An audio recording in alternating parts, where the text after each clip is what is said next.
SSM's Wednesday Global Africa program brings to you our news stories, exclusive reporting, and SSM perspectives on the day's top news. Plus, the inside scoop on Africa's most important developing stories. Join us on Wednesdays, 11 a.m. West African time.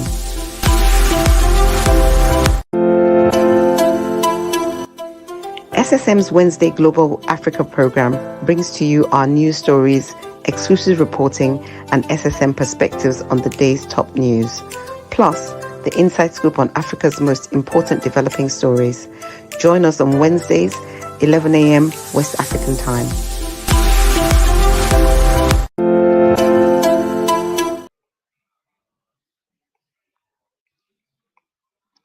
Good afternoon, good morning, wherever you are. My name is Mike Godwin Iwedra, and I'm here with Olayinka Raji on our Wednesday Global Africa update. Raji, good morning. It's good to see you. Good morning, Mark. Good morning, viewers across the globe. Welcome to our Wednesday program. Welcome, Raji. Hope adjusting back to the Lagos life is not taking you back. What? Like my friends will say, I'm a lizard in Lagos. Lizard in Lagos. I'm lizard, along Beko. Nice. And I'm used to Lagos. Yes. Good. Raji, let's before we go into the African update, till now, since yesterday, throughout the weekend, it's been barrage of rockets from both ends. Has Israel blasting Hezbollah, and now Iran has joined. As of this morning, Hezbollah also unleashed about 100 rockets into Israel. As the IDF, the Israel IDF, is calling for extra troops, and we are looking at what is happening in Lebanon. Lebanon villages are being told to evacuate because the barrage of missiles are coming all over. Raji, this is not funny at all. Is there need for concern about World War III? Well, all this, I see what is happening now as a distraction brought in by Israel, so that we shift world focus from Gaza. There's serious extermination still ongoing in Gaza. Al Jazeera has been banned from Gaza, so we are not getting any news at all from Gaza. So what is happening are just distraction. More than 2 million people are how is it distraction if both ends are blowing up themselves? I mean, if you say distraction, it will be one person doing it and covering. But now you have Iran. Iran has joined with what they did last night. It is a distraction from the extermination going on in Gaza. My focus is on Gaza. What that is happening outside Gaza is a distraction, regardless of who are involved. What is going on in Gaza needs to be focused on. 2 million people are dying, starved, exterminated. There's serious genocide going on in Gaza. Let us refocus on Gaza. Let us refocus on Gaza. More than 70% of habitable habitations in Gaza has been razed to the ground, including hospitals and schools and whatever. There's a genocide ongoing in Gaza, and all the peripheral conflicts are just distractions from the genocide. But this can be called peripheral conflict, Raji. Raji, did you see what happened yesterday? Did you see the amount of rocket that was sent in? Let us focus on the issue. The issue that I'm talking about is Gaza. Whatever is happening outside of Gaza is, to me, peripheral to the situation in Gaza. There's a genocide still ongoing in Gaza, and that is what all these peripheral things are distracting us from. Let us be human. There's inhumanity, inhumane treatment being meted out to over 2 million people in Gaza. but like we've also said, Raji, whenever there is a situation, you look at the beginning. Now, what is happening now? The honest truth is, what is happening now is the expansion of a crack on the wall. When there's a small crack, now it begins to expand if you don't amend things fast. Now the crack, the small crack started with what happened. We all know what happened October 7th. And now you talk of Gaza, but take note that Israel is saying that some of these points, some of the Gaza, some of the locations we are mentioning are where this Hezbollah group use as hideouts. So what they do is they put people in those residents, people in those locations on harm's way. So it is not about just going to kill people in Gaza. It is that some people are there in Gaza that are also infiltrating trouble, causing harm, and they come to dodge. You are speaking entirely out of the perspective of Israel. You talk about the beginning. You just you didn't even go to the beginning. No, I just gave the beginning as a phrase. It then is not a beginning. It goes far back, more than 70 we're talking years. of this recent time, Raji. Recent time, we are seeing this escalation from what happened from the beginning, October 7th. So recent time. You are taking from a convenient point. The convenient point to your narrative. Convenient point to your narrative. It just didn't start on October 7th. There are so many other things that have happened prior to October 7th, and that has been on for more than 70 years. So if you are going to talk anything, let's focus on the current. And I'm telling you that all that is happening now about Lebanon, about Hezbollah, about the Houthis, and about Iran is peripheral to the real issue that is happening in Gaza. Okay, but before we continue, ongoing in Gaza. Okay, Raji, before we continue, our man from Toronto, Canada is here. Sir George Chuku, you're welcome, sir. Good morning, Mike Godwin, and good morning, Olayin Karaji. Good morning, viewers from around the world. Welcome to our Wednesday newscast. Yes, Wednesday newscast. George, today is meant for Wednesday. Is meant for African update. So we do more, but there's a very hot situation on board. You can't hide from what is going on. There's like an ongoing World War III fear that is being spread around the world, and that is coming from Israel, Hezbollah, Lebanon, and all of those stories. As at this morning, Hezbollah unleashed about 100 rockets into Israel, and last night Iran also did the same. Even though all of these rockets, when they come, we know of the drone that scuds them and diffuses them and dissolves it all from harming people. George, what's your take? Because Raji was saying something here now. Well, you're looking at a situation. I have said this before. Number one, you have a tiny little country that is on its own, and you have more than 5 terrorist groups, most of them sponsored by Iran, after Israel. So what I don't understand is the world is looking, and then this little tiny country is being attacked from left, right, and center.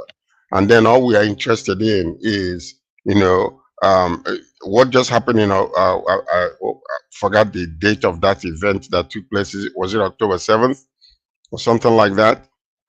When more than 1,000 were killed, maimed, destroyed. And then all of a sudden we're looking at a tiny little country. Iran is sponsoring Hezbollah. Iran is sponsoring the Houthis. Iran is sponsoring the Hamas. All of these things are being sponsored by one nation that has sworn that this country must be annihilated. And you're looking from all over the place, and the world is just still, pontificating over little matters like Gaza Strip. No, the point is, look at around you in Israel. That's the smallest country in that zone is being fought against by people, different groups who are swearing that they will be annihilated. I don't know what you guys are expecting, but one thing, like I said before, Israel, as small as it is a burning bush. The fire is there, but it will not burn up. And then you're going to see a retaliation, because right now the leader, the supreme leader of Iran, is on the hiding. Why is he hiding? That's a coward. That's a coward there, if you ask me. Why are you hiding? You come, you talk about all these great things. We're going to retaliate. We're going to do this. We're going to do that, and then you go into hiding. Come out now. Aren't you a strong man? Let's deal man to man and see who is gonna win. The point about it is this: let's be careful, because sometimes we're condemning Israel on being on the defense all the time. And then all these groups are rising up, being sponsored by this nation. So what you're asking yourself is, if that is the case, if you were to be in their shoes, how would you be dealing with this situation? And what would you do when you find a terrorist group that is coming after you? Would you want to just appease them and allow them to continue to grow, or would you want to annihilate them? So what you're saying in Lebanon right now, they want to do, they call it a very small incursion to make sure that the northern part of Israel is secure, so that their citizens can come back home. And that's why they want to go in on a limited basis, they said. So these people are being attacked all over the place. Yes. All right, George. Thank you. Viewers, what you're seeing there is a quick design map of Israel, Lebanon, the Gaza Strip that Raji is also talking about, Jordan, Iran, Iraq. Now, yes, George, Raji was saying something also very crucial. Raji, do you agree with George's point of view? Let's hear you again from what you were saying earlier. I don't have to agree with anybody's point of view. George's narrative is just like the Israeli narrative. Now, I insist that all that is happening now is peripheral to the genocide that is ongoing in Gaza, and that the world should refocus on Gaza and save 2 million people who are being exterminated in Gaza. Okay, hold on a second. I just want to understand. Yeah, you're focusing on Gaza, but these people are dealing with multiple terrorist groups, 5 different terrorist groups, all after one little nation. And then we want to concentrate. Now, Gaza, Hamas was the one who started all this mess right now. And then all of a sudden, here you go, Lebanon, you have the Hezbollah, you have all of these groups, and now the main country itself is coming out. I am so happy that Iran started raining all these missiles against Israel, because right now, even if they don't retaliate, none of their leaders are safe. You can go to bank with it, because when they want to annihilate, they will dig a hole. Coincidentally, the people that actually initially, had sworn to destroy Israel is in the same zone where Iraq is, and that was, where it all, thousands of hundreds of years ago when it all started. So the point is, this man called Haman that wanted to destroy Israel, the gallows that he built, him and his family was hung in that particular gallows. And we are going to see what is will take place very soon. Yes. So what we're doing also in SSM studio is evaluating different military kits, the tanks, the UAVs, the missiles, artillery, and because we're trying to be very, very objective. Now, when we did that, Raji, when we checked that, what you're seeing there on the screen, viewers, what you're seeing there is not it's not just graphics we just put together. It's from real investigation, digging up information. So we found out, George, that there's no way any terrorist group, Hezbollah, Hamas, whoever it may be, there's no way they can match up with what Israel has. George, this is what we found out from our studies: the tanks, the air defense, the Scud missiles, the artilleries. We checked both ends. Yes, Hezbollah is getting some supply from even Russia, from some places, but we don't see how it could match up with what Israel has, because we're looking at capacity, we're looking at the potency, the strength, the efficiency of those things they have. So Raji, it's going to be like a dream if these guys come out. Now,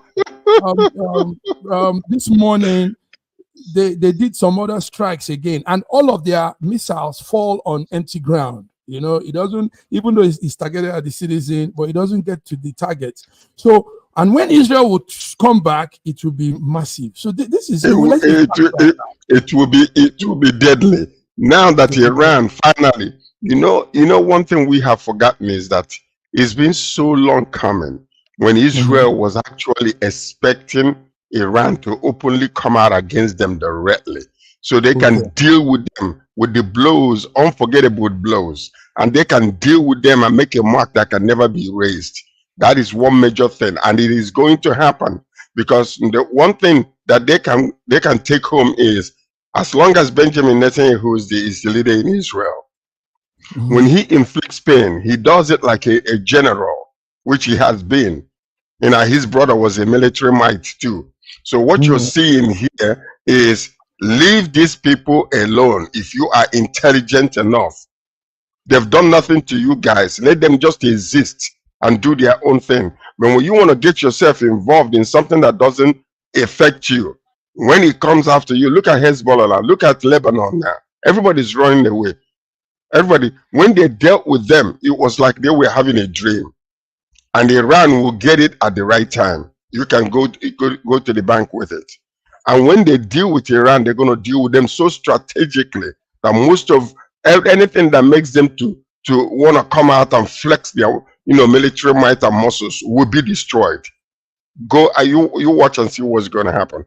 Leave these people alone. As long as you keep on coming after them, they're going to be inflicting pain on them.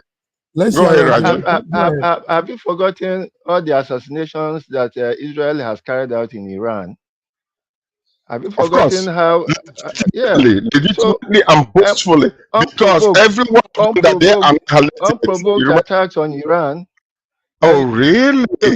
Because do you remember what just happened a few months ago or a few weeks ago when they put a strike that killed 12 innocent young boys that were playing soccer on a field? Do you forget that? So when they killed this their general they annihilated this man in Lebanon. This is nothing but payment for what he has done. You swear to be my life enemy, and you want to annihilate me. Every time I have an opportunity, I'm going to come after you and nip in the bud the root causes of all the problems that I have. And that's what you're seeing. And I can say publicly around the world, be careful when you're dealing with Israel, because you can try, but you will never succeed. They'll come after you, and they are going to undig your foundation and turn it upside down. Watch. History should teach us a lesson where we don't want to learn. Leave them alone. That's all I can say. Publicly around the world. Anyway, yeah, George is saying, Raji, also it's good we remain on the facts too. So let's come with those ones and let's put it out. All right, gentlemen. It's Friday. It's Wednesday. It's African Day. So let's come back to some of our own news around Africa.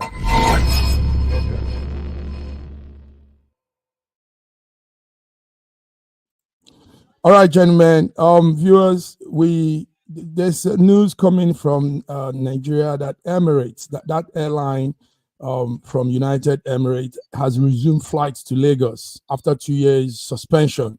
Raji, who is at advantage? Who loses? Who gains at this kind of thing? Emirates is back after 2 years suspension. He says they resume flight to Nigeria with their flight EK783 that landed yesterday, marking his first return after a 2-year suspension. So my question to you, Raji, you're there in Lagos. who's at advantage? I mean, who's gaining from this? I thought we weren't gaining. Go ahead. I don't understand why Nigeria puts itself as an inferior position.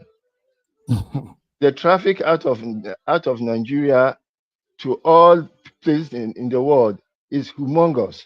Nigeria is the most profitable route in Africa. So it doesn't matter. It's like Uyigbo market. It doesn't matter who. No one knows whether you came or not. The market goes on, and there's nothing for me to jump for joy that Emirates is coming back. What are they doing to me? What are they doing differently from other airlines that will make me want to jubilate that they have come back? Their prices are not the best. Their fares are not the best, and there are sufficient airlines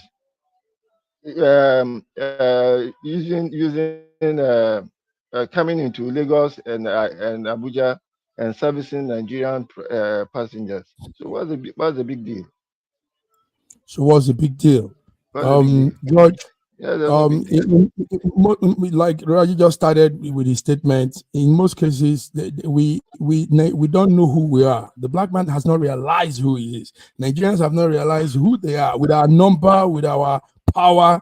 So people toss us around. Imagine airline come to tell us they suspend their movement. Meanwhile, it is we that gives them. George, tell me, am I correct? And I agree with Ola Karaji on this one. I mean, number one is we feel inferior. We feel inferior to some of these nations. Number one is we feel like Emirates. Can you consider, Emirates Airline? Can you just consider what they have done for us, the way they mocked our own president, and yet shamelessly they're just still pursuing after them? Why can't we just have our, political diplomatic balls, stand our ground, and know exactly what Olayin Karaji is talking about, that our nation is the most profitable nation when it comes to flights and all that kind of stuff, because we have this thing in us that we travel more than any other part of the world. So now the problem is, now they're doing all of this, but as a matter of fact, you have to balance the equation, because you have to go back and find out what was the reason why they stopped their flight to Nigeria to begin with. They were claiming that we owed them so much money and that our money was losing value. By the time they received the money back to themselves, the value was no longer there. So there were some reasons why they left in the first place. But having mocked us the way they mocked us, and knowing how profitable our living Nigeria, coming into Nigeria is, we should, stand our ground. Because, I mean, yes, we have Ethiopian Airline, we have APs. If they don't come back, people, all the while they were away, people were still coming and going. And who is the question is, who is gaining? Were we losing? We were not losing in anywhere in their absence. So what is the big deal when they come back?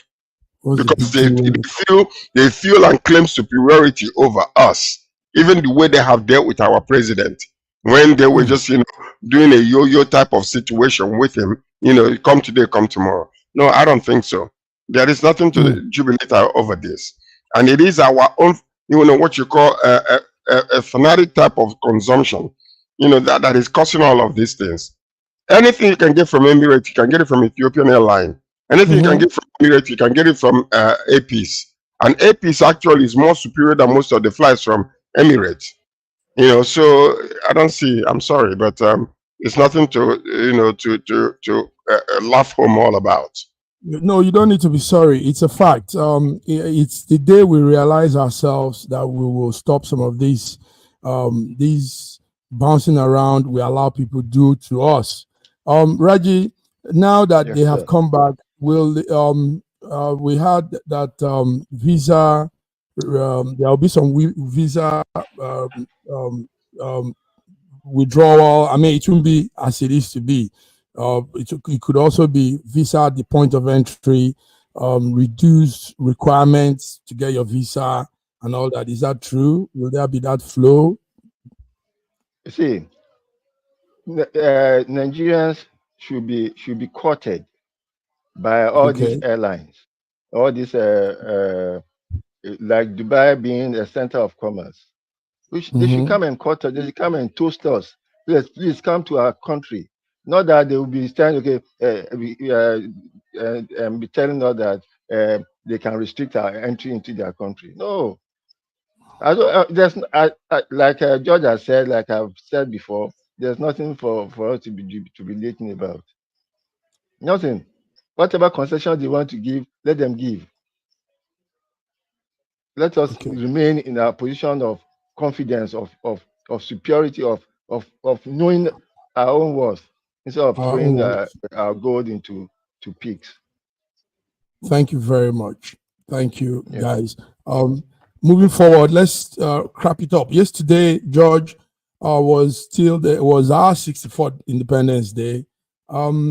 It's still good to look back at that whole thing. We were last time on Monday, we were talking about a 64-year-old man that has not gotten his speech. I mean, that's how you compare it. So, guys, tell me. Let me start with George. George, do you think there's hope for this 64-year-old man? Is there going to be some form of progress even at old age? You know, some people could also get it right at old age. But there's a saying that a fool at 40 is a fool forever. So I don't know where the fundamental question we have to ask each other is, how did we get here? Okay. What was the factors that contributed to us coming to this point where we are today? How do we deal with it? Because politically and diplomatically, we are lagging behind. A 64-year-old man that is still lapping, water from the stream. You see, and that's the major problem there, because the people are crying outside bad governance, bad governance, and then the administration itself, all they do is talk. This particular administration is an administration of excuses and an administration of talk. Yeah, the president made a speech. It was a fantastic speech, but what does it amount to? What does it amount to? The bottom line to all of these things is, what does it amount to? How is the common man feeling the effects of every single thing? You're talking about $30 billion business MOUs. How is it affecting the lives of the people in the country? People are crying out because right after you came into power, on the same day that you were being inaugurated, you just came out there without any studies or looking into the situation, and then said, subsidy is gone.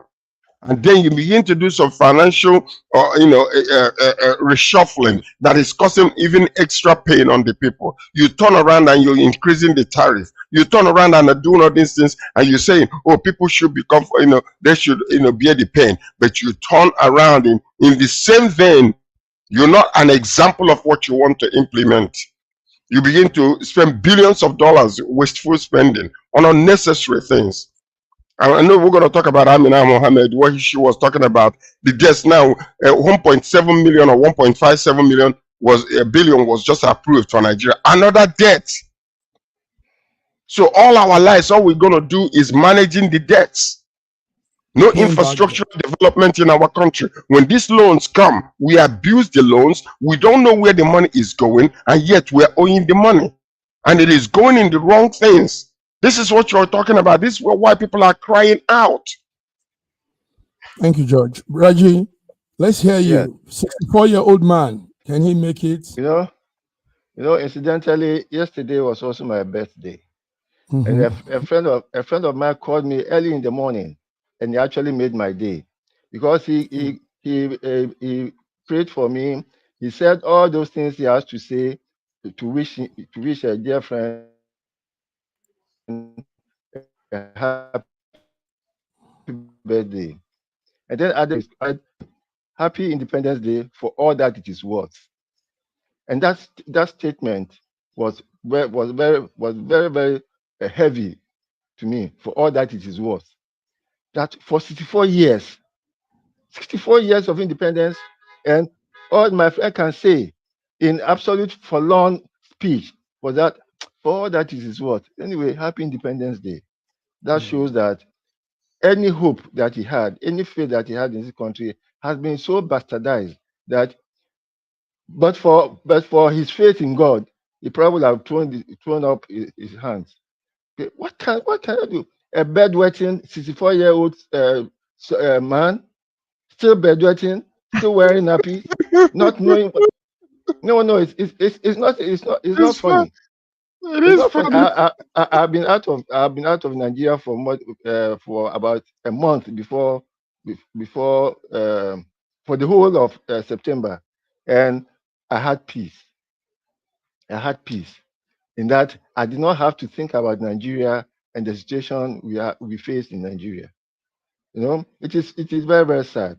It is very sad. And then Sir George mentioned about the fantastic speech by the president.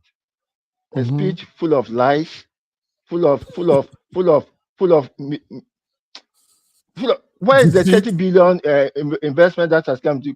Of all the investment that has come to this country, it's not up to $300 million. Where's the 30 billion that he mentioned? What did you say about clearing about the 30 trillion ways and means? Has it not added to our debt? Has it not added to that same ways and means? Has it not added much more to our debt than he has supposedly paid out? So I was happy that I didn't have to listen to the speech because I would have spoiled my day. It was my birthday, and I had a lunch event with friends of mine who have been together since our youth service days in 1980-81, and we have a very nice time. Not talking about Nigeria, not even No, but acknowledging. also listening and following up, even if it annoys, it hurts us, it's also vital. So we can see where the lines are, we can also So I'm evaluate happy that Mhm. I'm happy that Sir George listened to it. I chose not to listen to it for my own good. I knew that Okay, I'll okay. be All right. All right. one of yeah. All right. All right, Raji. Thank you. Viewers, that's it. You're here on our Wednesday Global Africa update, and we are talking different things: Nigeria independence, the strike from Iran to Israel, and all the escalations. And we're talking also Emirates resuming its flight back to Lagos after 2 years suspension. So let's go on a break, gentlemen. We'll be back. Let's go on a break. We'll be back.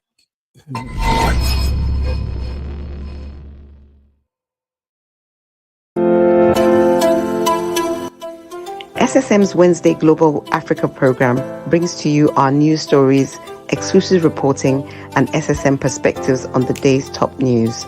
Plus, the inside scoop on Africa's most important developing stories. Join us on Wednesdays, 11 a.m. West African time.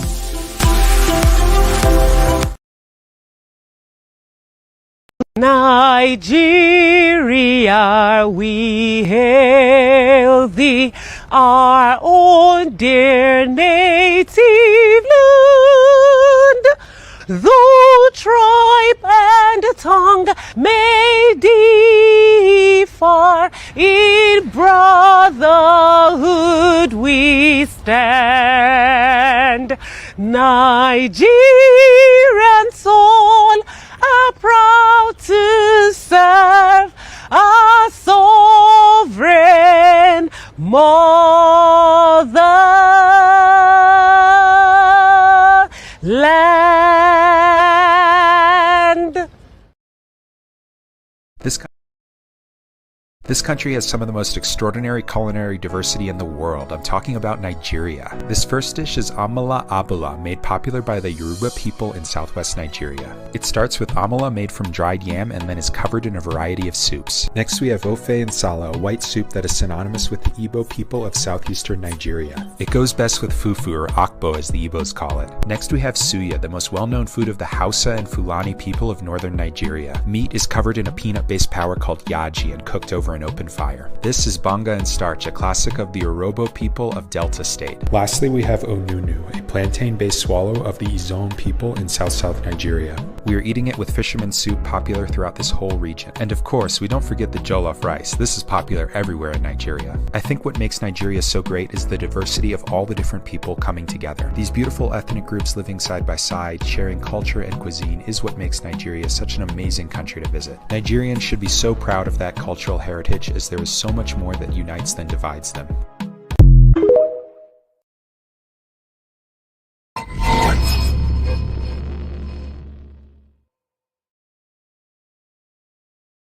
Yes, viewers, we're back. We're back on Wednesday, 2nd of October, 2024. And we're doing our Wednesday African updates. Gentlemen, hope you guys are there. Now we've looked into the Nigerian situation, too many things. Now, one other thing coming out from Nigeria is a story that got me real perplexed during the weekend. The Nigerian Air Force it was said that they killed 23 civilians in Kaduna in an airstrike. Now the Air Force came out and said it's not true. It's the allegation is false. But we've had these situations too many. George, you agree with me some time ago, me and you, when we were talking about this happening in Kanu, and now it's happening again. George, tell us, what do you have on that story? The saddest part of this whole entire saga in Nigeria is the ability of the different departments to come out and openly lie to the people.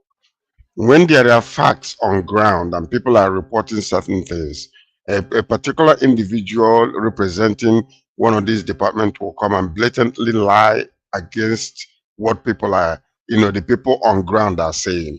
So now they're saying that they did not kill innocent civilians, that they only killed about 27 insurgent group people. Now the problem is the people that are in the same place are telling you that they buried the mutilated bodies of about 23 people. These are Muslims. They did not preserve the body because they buried them overnight. And then you come out and you say it never happened because we always do our surveillance before the time. Now, we have seen this happen during a wedding somewhere in the north, where they annihilated and destroyed so many lives. They started denying it at the beginning. They later admitted it. And the same thing is happening again. What I'm saying is, if we are having all these weapons being given to us, can we train our military people to be careful? Last time it was drones. Now it is this. And another situation that we are having is where people can accommodate some of these terrorist groups.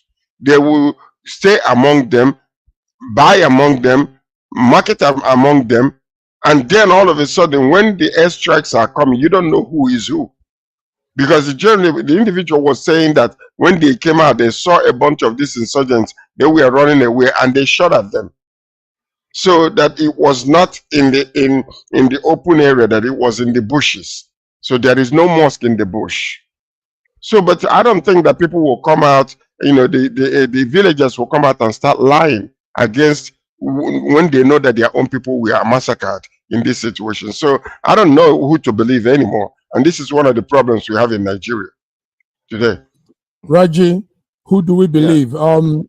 They said, what they said is, in their own words, they said they discovered that these people that they identified were victims of, they were farmers, they were children of that community. This is what the people on ground were saying. But the Army, NAF said, no, that what they did was take out an operational targeted terrorist, in their words. Tell us, Raji, what's your take? This is not the first time that there have been maybe, will I say, mistake in identity or something. We read about a case where in an IDP camp during a wedding, the Air Force dropped a few bombs and a lot of people were killed. It's not the first time, it's not the second time. Now, when you are in a plane, when you are in the Air Force jet flying over territory, you are going at a very high speed to protect yourself from ground shots, so that it may be quite difficult to identify each individual. And therefore, if certain things happen, we should be careful the way we come out to deny the things that happen, rather than accepting that, look, a mistake was made. We are sorry for the mistake. It's not so difficult to accept mistakes and to accept it. But if the mistakes are coming up ever so often, then there's a matter of concern. Our military probably, the effort probably need more training, better training than they currently have. Yes. Yes, more training. I agree with you, Raja, on this one, George. The drone and these new armories and weapons we have now, they are too fragile. So you don't. It's not just somebody come and handle them. Anything can happen, you know. So more training is the word. George, what do you think?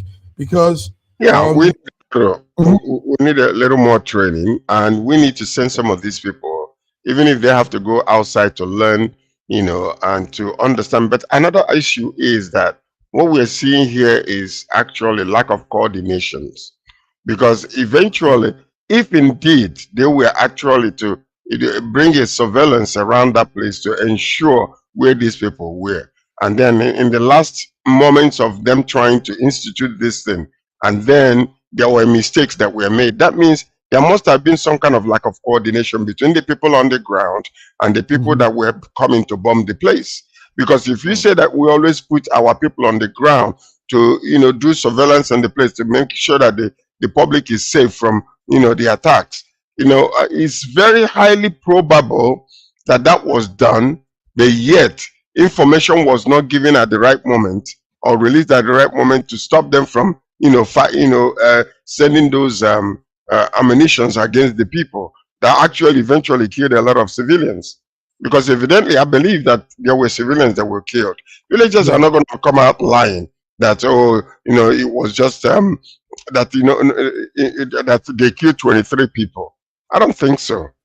There is no smoke without fire in this situation. We know already that this is the apparent. The modus operandi of this government is to deny. So don't admit it. You know, let's go to court if need be. It's not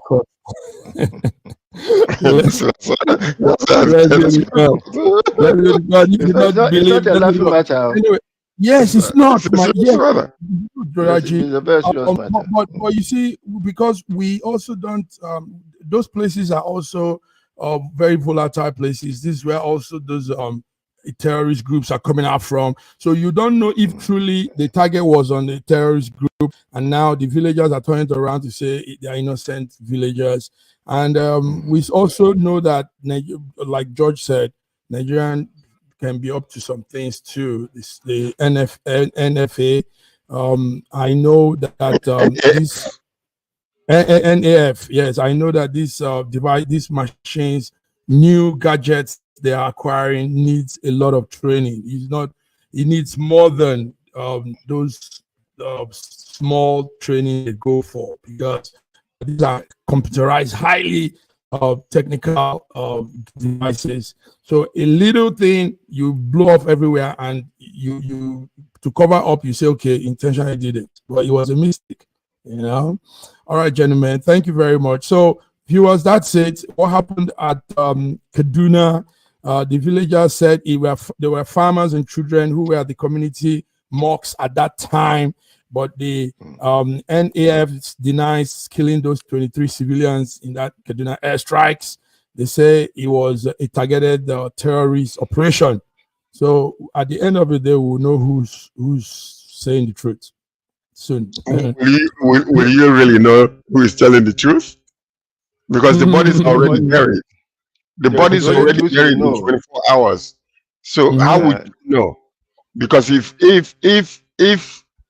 there was misinformation somehow that did not actually, you know, come out, and this, you know, villagers are saying we lost 23 people and they have already buried, how would you know the truth? Because when their truth is coming out, these people are going to be saying that they're lying, just like what they're saying right now. You still will be confused because you don't know who to believe. It is hearsay, she said. That's the problem we have. The only truth you really trust in investigation to go and find out the real truth and let it be publicized? Can you? The only truth is that 23 people have been killed. That's the only truth. And they have been buried. Unfortunately. That's the only truth. Unfortunately. That's the only truth. So viewer, you decide who is telling us what it is or who is not. All right, gentlemen, let's come to the major story for today. George brought a little of it. We are now talking of the money that we keep getting funds, we keep acquiring loans, and we don't even see the future. We just do this for the moment. Somebody speaking. United Nations Deputy Secretary General is our own Amina Mohammed. She has raised concern over the high debt burden that is facing on African countries, highlighting, one thing she said I like is highlighting that this government choose between servicing debt, George, the servicing the debt and paying attention into debt, collecting, servicing debt and all that, instead of investing in critical sectors such as health and education. Gentlemen, let's talk. Amina has raised up dust. I think that what she was saying is... Go ahead, George. What she was saying is factual. And this is something, statistically, she must have studied some data to find out exactly what is happening to African nations. You see, what it is we have this attitude of when they dangle the money on ourselves, we decide, okay, we're going to take it now because I'm only here for 4 years, I'm only here for 8 years. When I leave, other government will come in and they will deal with the situation. And this is how the debts, the debt ratio management in Africa is so bad. And they're also giving us higher interest rates, making the debt not serviceable. Because if you read what she was saying, most of the debts that were given to some of these nations after World War II was on 2% and 3%. And even up until now, it is still the same thing. But when it comes to our African nations, it's talking about 16%. And they make these debt ratios, high interest so high that it becomes unmanageable. And they are sucking us dry from this interest. Can you imagine giving you billions upon billions and then 16% of that, is going to be coming out of your GDP? That's what you're going to be paying. So now all of a sudden we are left in a state of quandary. You don't know what to do anymore. We don't have that infrastructural type of place where we maintain what we have built. But even to build new ones become a problem because you're servicing debt. And they're putting a squeeze on the government. And the government doesn't want to look so bad. And they're going to be paying these debts. And yet, when they dangle this money up around your nostrils, you just go and grab it and, suck it all in. After 4 years or 8 years, you leave and let another government deal with it. We need to really get connected in all of these things. Go back from Obasanjo era up until this moment and see how we have managed our, economic affairs and financial affairs and international monetary affairs. Let's see what has happened. The money that Jonathan left in the coffers, where did it go, Buhari? Because the debt that we amassed during 8 years of Buhari government is astronomical. Is beyond comprehension, and yet we are adding more. When the World Bank, dangles, $1.757 billion, we grab it, adding to our debt ratio. It's just unacceptable. We need a Nigerian president. That's all I can say. An intelligent Nigerian president that understands all of these things and know how to go to the foundational aspect of things and uproot it and begin all over again. Because the way we are going, we are running like a blind horse, motion with no progress. That's all we are having in Nigeria. And it is very sad, and it's because of bad leadership, unfortunately. Thank you, George. Had one. Yeah. Came straight up. Reggie, he called for long-term concessional funding and debt restructuring. These are her words. And a rethink of global financing. Yes, go ahead. First and foremost, the World Bank does not dangle loans before any country. Countries go for the loans. Now, one of the things that MQ Abiola said about our debts, that as an accountant, the first thing he will do will be a forensic audit of all the debt, of all the loans that have been collected over the years, and then see how those loans were applied and how those loans have now uh, uh, become so humongous over time. I remember the first time Nigeria took a loan was during Obasanjo's first coming, when Nigeria took a loan of $1 billion from the IMF, after Obasanjo had been convinced that Nigeria was underborrowed. By the time Obasanjo came back, that $1 billion with other loans taken by other governments after him had ballooned to over $30 billion. Now, at the time the loan was taken, the Naira was stronger than the dollar. By the time he came in, the Naira was about 16 times weaker than the dollars. Therefore, the quantum of our debt, because we keep on devaluing our currency, keeps on ballooning, so that whatever we earn locally that we have to convert now to dollars becomes a burden for us to be able to carry. Now, we've said it so many times that we do not have to go out borrowing, but that we should sit down and look at ourselves. Look, what are the things that we have? What monies that we have? And then start to live within our means. Whatever we are able to generate is whatever we are supposed to spend on ourselves. And what infrastructure are we even talking about? We cannot go and take loans to build hospitals and for educational systems without getting some of the loans back in form of payment and things, so that you can service those loans. You cannot service your loans with only with your GDP, and you cannot go on increasing your taxes so that you don't overburden your people, which is what this government is doing. Since this government came in, all that he has been doing is to raise taxes. First, by removing so-called subsidy on petroleum, and yet we understand they are still paying the subsidy, even though they are now paying it to themselves and to their own companies. You have increased VAT. You have increased Duties. duties. You have increased so many things. You have increased cost of electricity. You have increased everything. It's all taxing. You can't tax yourself into richness. Meanwhile, as you are taxing, you are taking more loans. Why are you taking loans? So let the government stop taking loans. And then, just one point. Right. I remember during Jonathan's time, these people in government now made sure that Jonathan was having difficulty taking any loans by threatening him that if he took any loans, the next government will not be bound by the terms of those loans, and therefore every lending organization outside should be careful the loans they give to Nigeria. I think we should resuscitate that thing now. Now, I think we also we bring it to the fore that every loan you take, you should be able to repay it within your term of office. If you are not able to repay it within the term of office, don't take that loan and don't pass the burden on to the next government. Strong one.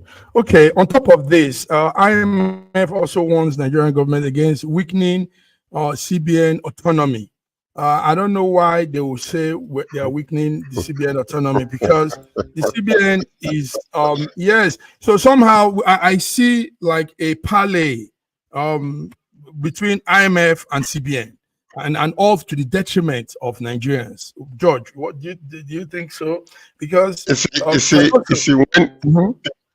when IMF is warning about this autonomy of the CBN, it is very important to understand where this all started from. Immediately, a president wants to become the petroleum minister and controls the funding that goes in and out of such. That is an issue that we are dealing with right here. Because what happened with MFLA is about to repeat itself if we are not careful. The MFLA was used by the government, and when he saw the level of corruption and the level of secrecy and level of lack of transparency that was going on, he decided to take part of become part of the corruption, and now he is the scapegoat. So what you are seeing is that the CBN is not independent. It's subject to the president. And all the decisions that are being made publicly are being fueled by the president. The extra recoloring of the money was Buhari's idea. Reprinting extra money was Buhari's idea. And when he instituted it as a CBN governor, now all of a sudden it became part and parcel of the whole entire saga that was going on. Because the CBN was not independent. They've been commanded and being controlled by the government, by the president. This is what happened with Buhari, and that's what's happening right now. And that's why IMF is saying we need to be very, very careful. We need an independent organization with the CBN, so when they're making decisions that will affect the economy of the nation, they will make it independent of whatever the president or the executives are saying, because they understand some of these factors that are bringing us into debt and bringing our inflation into the country. But when they're not independent to make any decision, the president will tell them what to do. So, and that's exactly, you don't see that in North America. Yeah, you don't see that much. Yeah, that's correct, George. Raji, also, I think that there's a bill, there's something the legislators are working on that will amend the CBN Act, and that could help the citizens somehow. But IMF is saying that will weaken. I don't know how they are looking at it, but they say it will weaken the CBN governance and autonomy. Raji, do you think so? Are you following the bill they are trying to put on their act, on the CBN Act?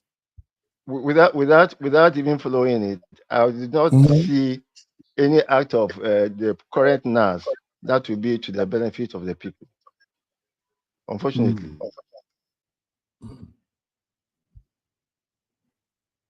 Okay. Is it frozen? I think he's frozen. He said that and just got frozen. Anyway, George. Maybe frozen.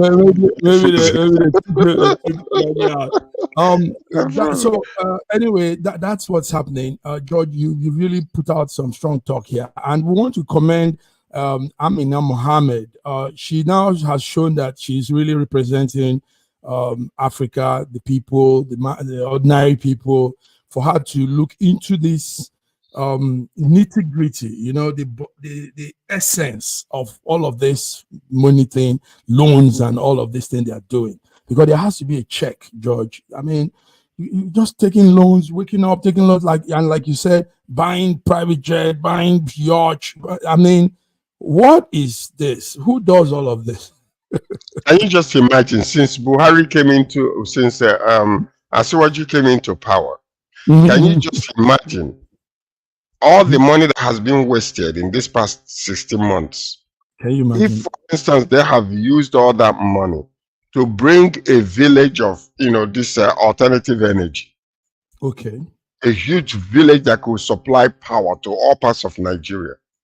Can you imagine that the money they have wasted so far unnecessarily on nothing that can bring back anything back to us could have built us a village of solar panels where they can just, like a lot of nations are doing right now. Can you imagine that? Look at what Abia State did. Why can't it be duplicated in other parts of Nigeria? It and can, we're wasting our money. Yes, we can. So I want to thank you. I want to thank Raji. Raji, I don't know if your network is back. Thank you for coming, Raji. Thank you, George. And you, the viewers. Yes. Viewers, we also need you to make your contribution like you normally do. Say something. It's our matter. It's our lives. We only live once. No, you don't live twice, you live once. So get into affairs that concerns you, and be on the lookout for all these excesses from the governance. Raji, let's hear you say one last thing before we go. Raji? Yes, I'll just a line of word of caution about this renewable energy thing. I do not see how much we can gain from solar energy now at the moment. Rather than invest in solar energy, let us invest on our dams and our hydroelectric facilities, and then let us invest more in the transmission lines that will bring energy to our areas. We should not waste money on solar energy. Yes. But I don't understand why Raji will even say that. No, don't worry. Many nations that are using this particular thing. It's something that we need to talk about differently. On the whole, yes, on the whole. Raji probably has an idea of what he's saying. I am in the field. I am in the field of this so-called renewable energy. Also from your angle, your side, you know, if you're looking at it from Nigerian, African side, because that's it. Yes. You need to come to the West. You need to see what they are doing with renewable energy. Yes, you need to understand what is happening around the world. Even in the US, where it is heavily subsidized, it is an edge technology. We should be careful about it. Okay, let's call it quit today. We'll be back on Friday. Yeah. Gentlemen, thank you for coming. Viewers, God bless you. Have a beautiful day, everybody. Bye-bye. In a world where news flies around every minute, you need the ability to relate and connect with what matters and stay up to date. Schengen Story Media News Echoes program is Africans in Diaspora and at Home's leading English news network, one of the most trusted, respected sources for news updates on current affairs as they affect